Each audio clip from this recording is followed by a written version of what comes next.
like, I'm so sorry. It was like, go to hell. And I'm like, oh, okay.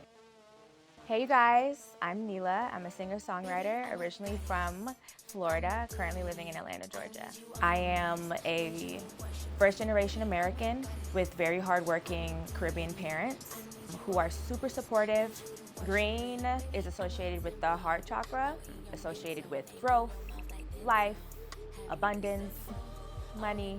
When I was originally kind of building out what my brand was, my real name is not Neila, that's my artist name, and Neila is alien spelled backwards. So when the green first came in, it was like kind of like the brand connection of little green alien. And I was like, okay, the color green. And then I was like, how does this, more connect with me as a person? And then it branched out into, if I'm going to walk around with something in the vicinity of my face and on my body every single day, it has to bring me something positive. My music is very R&B and pop, but on a deeper level, it's very spiritual. I put healing frequencies in my music. My music tends to be a lot about empowering women and people. Everything about the way I create music and what music is to me is very, very spiritual. I feel like I co-create with the universe while I'm writing. In my project before Aura, which was Scars EP, I believe, I was going through a really, really rough time, and I've always used sound and music as medicine, as healing. The project was called Scars, but I ended up doing like a whole little series after. And I met up with some really awesome, cool people in Atlanta that are in the healing community, and we talked about like your aura and how sound and frequency can heal and mend and elevate your, energetic being in your energetic space. And so I really got into healing frequencies like on like a more scientific, like physical instrument level. And I was meditating one morning, which I do like almost every morning, and something told me, to put it in my music. So I went super deep dive. Like, I'm an atypical person. I know I don't look atypical, but I'm definitely atypical. So once I start learning something, it's like I'm fully dived in.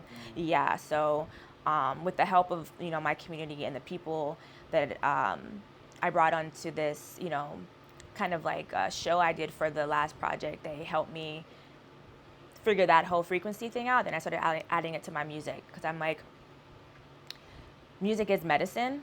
And if I make pop and R&B music, like I said, but if I can heal people also through the sound that's like in my instrumentation, like that's even better. Like we're artists, we're creating stuff, but it's not selfish, right? It's not for us, it's for the people consuming it and everybody else outside of us. I'm gonna say y'all are like, as an artist, like you're not job, but like you're an inspiration and influence. It's an act of service. Exactly. In my opinion.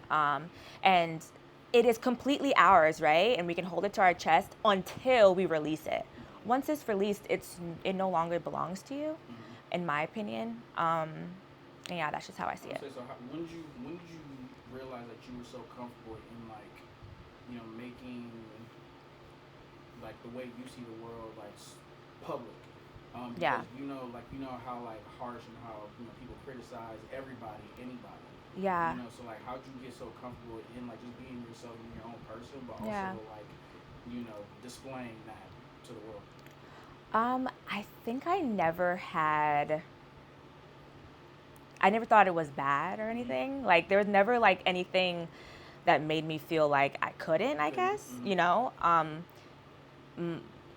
I think culturally, my culture, some people might disagree, but my culture has like a lot of spirituality like woven into it. So I kind of grew up like just seeing a lot of like different spiritual stuff. And then I grew up in a community with a plethora of different types of people with different backgrounds, in the essence of like, I grew up around like a lot of Jewish people.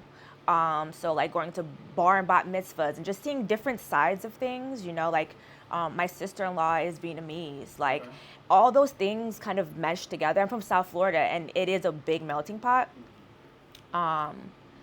So yeah, I just never thought anything was wrong with it. There's nothing wrong with it. So it wasn't like I was like, oh, I have to like I'm worried about what people think about it because I just didn't think there was never a thing for me. No, yeah, If that makes sense. But you could say like because as an artist and as somebody who's in the spotlight, Yeah. You have people looking at you every other day, whether you're doing something good or not, like Yeah. so there's always all eyes on you. Yeah, I mean, it's very rare that I get something where people are like devil worshiper or something like that. You know what I mean? Like usually it's more about like the Misunderstanding. like the feminine aspects of because I'm very pro women. Yep. Like, and I get more like shit about that than I do about like playing my little singing bowls. Yeah. Everyone's like, oh, she's by the ocean playing a singing bowls. Okay, leave her alone. Okay. But as soon as I'm like, my body, my choice, they're like, go to hell. I'm like, oh, okay. So I think I get more for being very like pro women and like autonomy over my body and stuff like that. I definitely want to deep dive into that once we get towards Deity, but I definitely wanted to just hit a little bit on like the South Florida influence for you. Yeah. And then also like you navigating South Florida and then coming to Atlanta. Yeah. I mean, being a part of like the Atlanta scene. Yeah. Yeah. I mean, it's drastically different.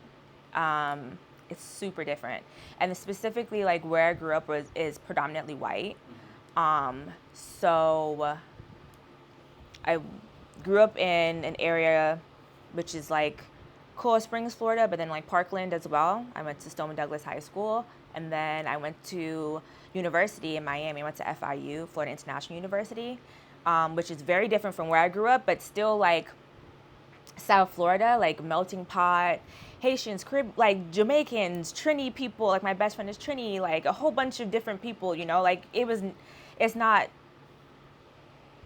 foreign, like seeing a whole bunch of people of different languages, everybody just kind of melted in together. I think coming to Atlanta, what was such an amazing experience for me was like so many Black people. Yeah. Like that was cool as hell, and I felt so much like I felt like I could really be myself here. Like I wasn't like washing myself down or like dimming like my extraness to like be normal.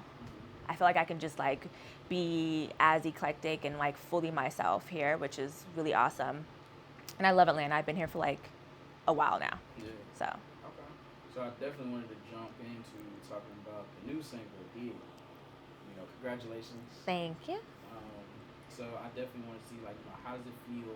How does it feel like having a song that is like getting so much traction right now? It feels good. I've had songs that have like gained traction and stuff like that. But this song in particular feels like super, I think, rebellious too, I think, in a way. I think all my music is a little like empowerment rebellious, but this feels really rebellious because like I'm saying deity, and sometimes in some spaces that seems like a really like bad word, like a Like word. extreme. Yes, Yeah. it's like, but ironically, I haven't had any like issues, I mean, because I feel like this, I think like with your music, like you said, female empowerment. Yeah. But I feel like with this one, it's much more of a statement, but also like more, like really confident. Yeah. And I think a lot of women can resonate with that, like with this segment.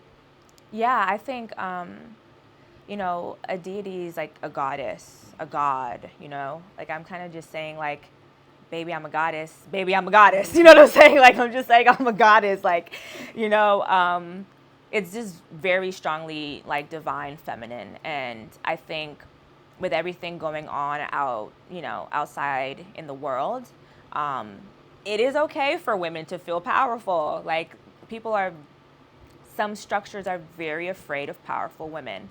And I don't know, they should be. I agree. So tell us a little about Goddess Yoga. Oh, that was really fun. I want to start doing more like events, spiritually healing events. I think when I first moved to Atlanta, I did a lot of like listening parties and release parties. And at the time, I didn't think anyone would show up, but then like 300 people will come, and I'd be like, oh shit. Yeah. I think my release party was the first release party at Cam Kirk at the location by Magic City. The old studio. The old studio. It was like the first one they ever did. Yeah, and 300 people literally showed up, and I was like, what the hell?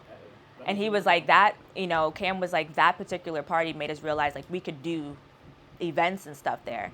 But it's been a while since I did that. So I wanted to kind of like shift gears, and specifically for this song, do something in a small private group of women, just yoga, just grounding. Yoga is such a beautiful practice and such a beautiful,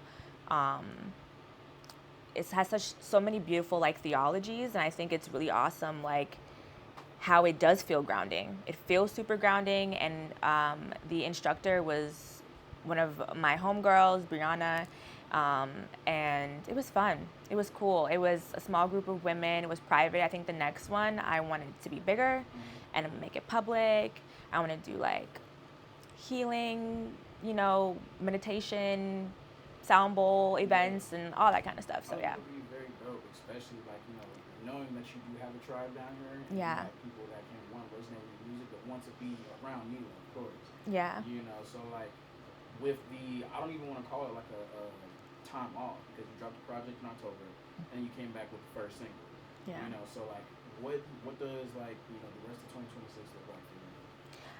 So I'm dropping another single in June, later June, and I have a project that comes with these singles, and there's some shows coming. I don't want to say too much, but there's stuff coming, and hopefully a deluxe for this project. Not hopefully, there will be deluxe. I'm working on it right now. Okay. For the new project, yeah. Okay. So this first single, Deity, was the first of 2 singles, and then there'll be a project, and then there'll be a deluxe. That's the plan, but how plans go sometimes. Say so like, what are you listening to right now? Who are you listening to right now? What am I listening to right now? I'm not gonna lie. I listen to a lot of like audiobooks. Okay, that's fire. Yeah. I listen to a lot of audiobooks. Like I work out to audiobooks. Okay. People think that's so strange, but I feel like I'm locked in and I can really like zone out and like understand what's happening. I listen to a lot of audiobooks and podcasts. Music-wise though, like if I do turn like music on, I kind of go to my like faves. Like I love Queen, like the band Queen.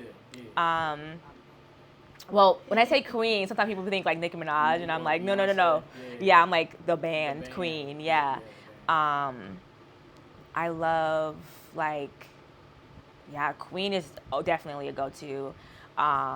Usher. I listen to a lot of like, I love Usher. Okay. I listen to a lot of Usher. Are you going to his concert or planning to, the tour? I am not. Okay. Things might change, Yeah, I mean, if someone, Usher. Hello. Yeah. What else do I listen to? What? I can't hear you. Oh yes, I listen to a lot of Beatles. Okay. Yeah, I love the Beatles. Like that's like my, like if I have to cry, I'm listening to Hey Jude and bawling my eyes out. That's fire. What else? Oh, Rustic Root. I love Rustic Root. It's you know the song from Matilda? That I would like to reach out my hand. Oh yeah. Omniscient. In Ice Is it in Ice Age too? Oh my way. Oh, That is my song. I know that's so. I have an interesting. Yeah, it just makes me really, really happy. Oh yeah, like that's Freddie Mercury, which is Queen. So like it's like the same kind of rotation, like Queen, David Bowie. Because Under Pressure is one of those songs that like I don't know why, like I listen to it and I just feel like I need to like cry, but it's like really good like cry. It's like I just feel overwhelmed with happiness. So like nothing that nobody listens to on a regular basis. I wasn't gonna say like that's niche, but like that just makes you unique in your own way too. Yeah. Like, you could have really been up there and said like, oh well, 21 Savage, Young Nudie, like stuff that. I really don't listen to. I listen to things that like bring me. Frequencies. Yeah, but also like nostalgia, I think, as well. Mm-hmm. Like when I was in middle school, I randomly really got into the Beatles through like being obsessed with Michael Jackson, Mm-hmm. and then kind of just like branched into like Queen and like all these other things. So I think like it just reminds me of being home on my computer, just like obsessing over everybody on YouTube. So I kind of go back to those songs and those things, you know. So what has been? I'm gonna say for you, like at this point in your career, like what has been like the biggest? What has been like the biggest thing that you've learned about yourself thus far? I don't know if I've learned it or if it just stands out more. I think fortitude. Um, I am stubborn as hell in the essence of like, I will not give up. I think I have a lot of fortitude. I've been doing this for a while. I've been in Atlanta for a decade, and I came here super, super, super young. And I got kind of like thrown into the music industry, and I've just been paddling upstream ever since. So yeah, I'm grateful for my consistency and my fortitude, but none of that would exist without my support. My support of my family and my friends literally here with me right now, and yeah, my team and stuff like that. I think without that, it would be a lot harder. Well, Neila, did you have any last words? I'm really excited to be here, and I'm glad we were able to connect. Yes. And everybody go listen to Deity.